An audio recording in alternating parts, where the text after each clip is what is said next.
नमस्कार, कसे आहेत सगळे? मजेत ना? असायलाच हवं. आज तुम्हाला दाखवणार आहे ओल्या हळदीचं लोणचं. तर ही बघा, ही ओली हळद मी इथे धुवून स्वच्छ अशी फडक्यावर ठेवलेली आहे. आता हिला आपण कसं सोलायचं ते तुम्हाला दाखवते.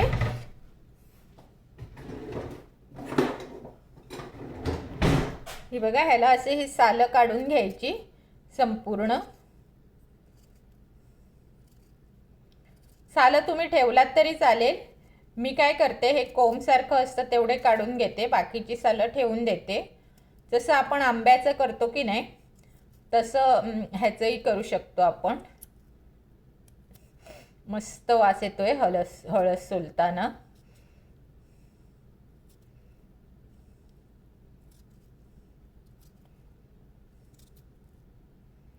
हे बघा, अशा प्रकारे ही हळद अजून एक दाखवते तुम्हाला. जरा सोलायलाच कठीण असतं, नंतरचं लोणचं एकदम 2 मिनिटात तयार होतं. फक्त हे सोलणं जरा कठीण असतं, ते मी तुम्हाला आता दाखवत आहे. थोडंसं साल राहिलं म्हणून काही होत नाही. काही लोक तर अख्खं सालासकटच ठेवतात, पण काहींना साल आवडत नाही म्हणून ते काढून घेतात. ते बघा, हे अशा प्रकारे सगळी हळद आपण सोलून घ्यायची. तर ही बघा, आता अशा प्रकारे आपली ही सगळी हळद सोलून झालेली आहे. ही तुम्हाला दिसत आहे. तर स्वच्छ धुवून आधी घेतली होती आणि आता ही अशी सोललेली आहे. आता याचे तुकडे करून दाखवते. हे बघा, आता मी आल्याचे तुम्हाला तुकडे करून दाखवत आहे.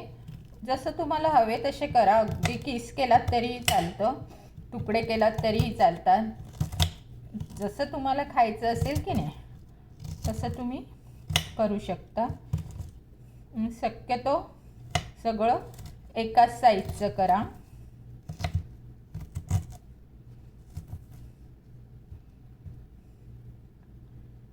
हे बघा, मी ही साईज घेतलेली आहे. हे असं कुस्कर सारखं केलेलं आहे. तर अशाच प्रकारे तुम्हाला आंबे हळदीचं पण दाखवते. हे असं मध्ये चिरून घ्यायचं आणि पुन्हा एकदा असं जसं 2-3 भाग बटाट्याच्या कचऱ्यांना आपण कसं करतो तसं करायचं आणि मग त्याला असे छोटे छोटे तुकडे करायचे. आंबे हळद पटकन कापली जाते.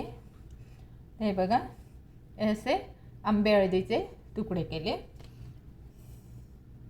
हे बघा, आता इथे मिरच्यांचे आणि आल्यांचे तुम्हाला सेम तुकडे दिसत आहेत. हे अर्ध घेतले आणि हे एक पूर्ण वाटी ही आंबे हळद घेतली आहे. तर आता आपण सुरुवात करणार आहोत लोणचं कसं बनवायचं ते. अगदी झटपट आणि 2 मिनिटात होतं. तत्पूर्वी तुम्हाला एकच छोटीशी विनंती आहे. जर तुम्ही माझ्या चॅनलवर नवीन असाल तर मला लाईक, शेअर आणि सबस्क्राईब केल्याशिवाय अजिबात पुढे जायचं नाही.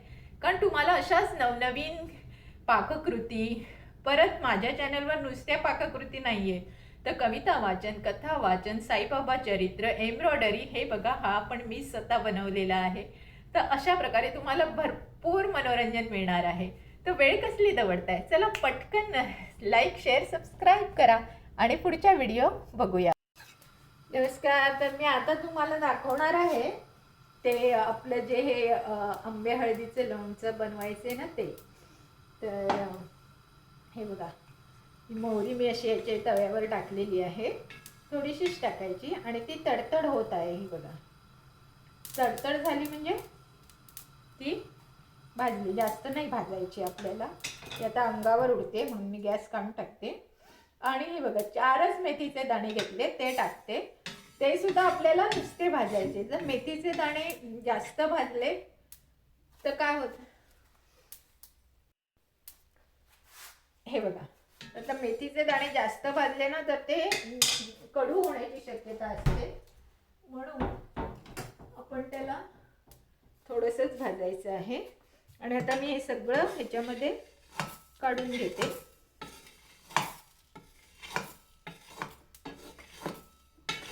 आणि अशी छानशी पावडर करून घ्यायची आपल्याला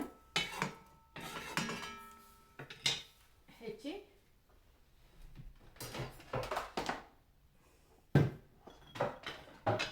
दाखवते तुम्हाला पावडर करून. जरा जाडसरच पावडर ठेवायची आहे.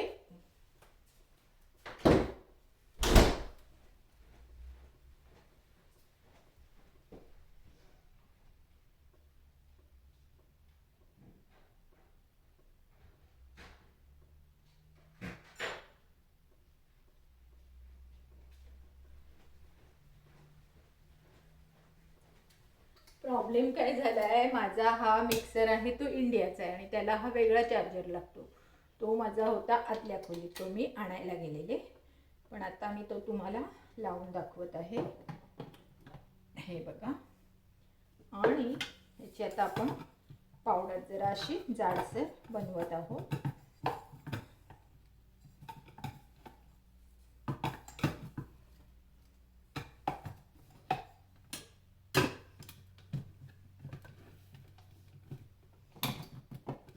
बिघडला की काय मिक्सर?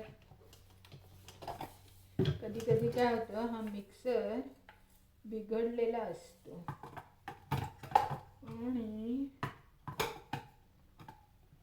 मला कसं दिलं आहे मला काय ना दिसत नाही आहे. I am so sorry.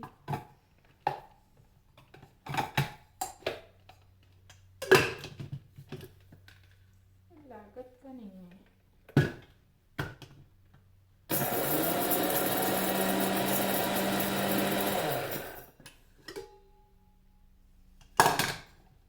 ही बघा, अशी ना थोडी कोर्सच ठेवायचं आहे, जाडसर अशी ठेवायची आहे. मस्त सुगंध आलेला आहे.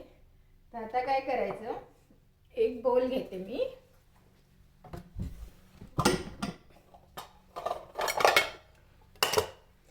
हा बघा, हा तुम्हाला दिसावा म्हणून मी असा काचेचा बोल घेतलेला आहे. तर ह्याच्यामध्ये आता आपल्याला ही आंबे हळद जी कापून घेतलेली आहे 1 वाटीभर ती घातली. त्यानंतर या मिरच्या अर्धी वाटी, त्यानंतर हे आलं अर्धी वाटी, असं सगळं घालायचं.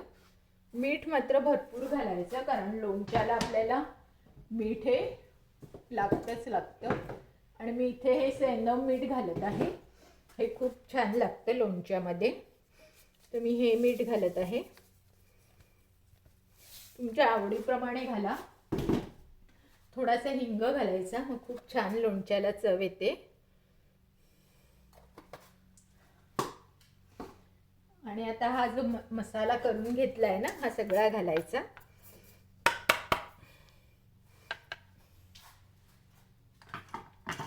आणि छानपैकी ढवळून घ्यायचं.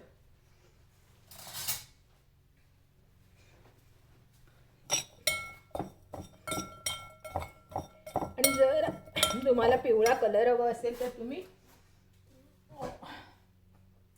किंचित अगदी चिमूटभर हळद घाला. हळदीचंच लोणचं आहे हे आपलं, पण अगदी किंचितशी, म्हणजे हे बघा अगदी 1 चिमूट, थोडासा कलर येण्यासाठी. नंतर त्याला आपण छान कलर येतो.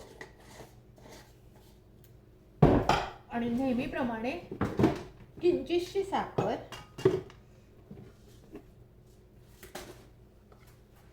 ही बघा अगदी किंचितशी. आणि आता तुम्ही अर्धा कप लिंबाचा रस टाकायचा आहे. तुम्ही आता अंदाजेच टाकते, तुम्ही अर्धा कप टाका. जर तुम्हाला अंदाज येणार नसेल तर 1 वाटी हळद असेल तर अर्धा कप लिंबाचा रस टाकायचा. हा, माझ्या तोंडाला आत्ताच पाणी सुटत आहे. मस्त असं लोणचं झालेलं आहे. आणि आता ह्याला फोडणी घालायची आहे, पण फोडणी म्हणजे फक्त गरम तेल घालायचे, त्याला कसलीही फोडणी नाही द्यायची. अगदी किंचितचं तेल घालायचं आहे तुम्हाला, कारण हे लोणचं काही आपलं टिकून नाही राहणार. जर तुम्ही जास्त बनवलात तर तुम्ही ते लोणचं टिकून ठेवू शकता. वा, म्हणजे मस्त चव आलेली आहे. आंबट तिखट असं झणझणीत छान लोणचं झालेलं आहे. तेल मात्र तापवलेलंच घाला. आता माझ्याकडे इथे तेल तापवलेलं आहे ऑलरेडी, तर तेच मी जरा 1-2 चमचे घालते.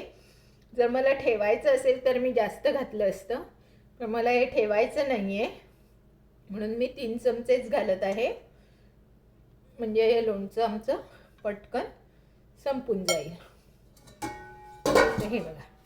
आणि हे तुम्ही ना एका बरणीत नाहीतर एखाद्या जारमध्ये असं भरून ठेवायचं.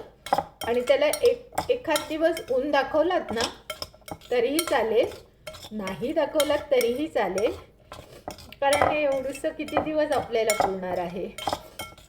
पण जर तुम्हाला ठेवायचं असेल तर मात्र त्याला एखाद दिवस ऊन दाखवा. बरणी बंद करूनच बाहेर ठेवायची, म्हणजे मग अप्रतिम झालेलं आहे. थोडंसं आंबटसाठी थोडासा लिंबाचा रस घालते.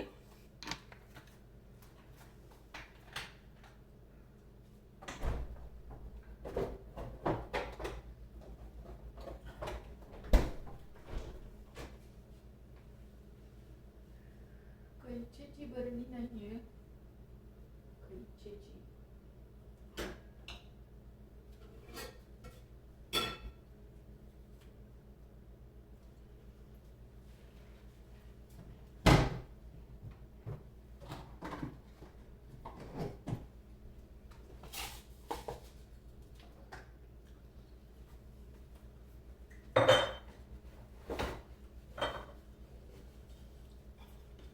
आणि बघा आता ही मी काचेची बरणी स्वच्छ धुवून पुसून घेत आहे, म्हणजे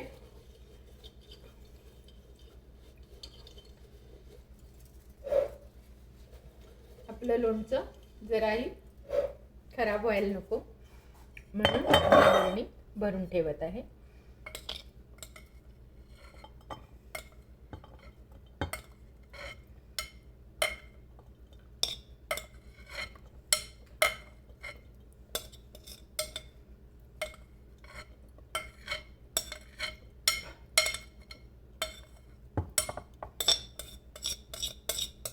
त्याला पाण्याचा जराही स्पर्श नाही करायचा, कारण आपल्याला हे बाहेरच ठेवायचे.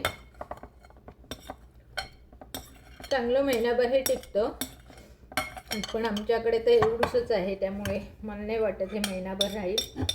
आम्ही 2 दिवसात संपवणार ह्याला. पण जर तुम्ही जास्त केलात तर मात्र त्याला ऊन दाखवा, मग नक्कीच ते महिनाभर राहू शकतं. आणि त्याहीपेक्षा जास्त झालं तर तुम्ही त्याला छानपैकी फ्रीजरमध्ये ठेवू शकता.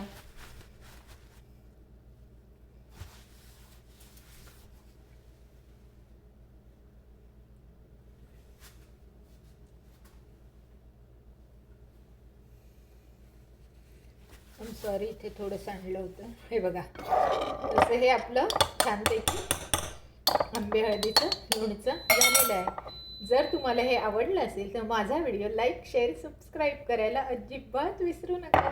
बाय.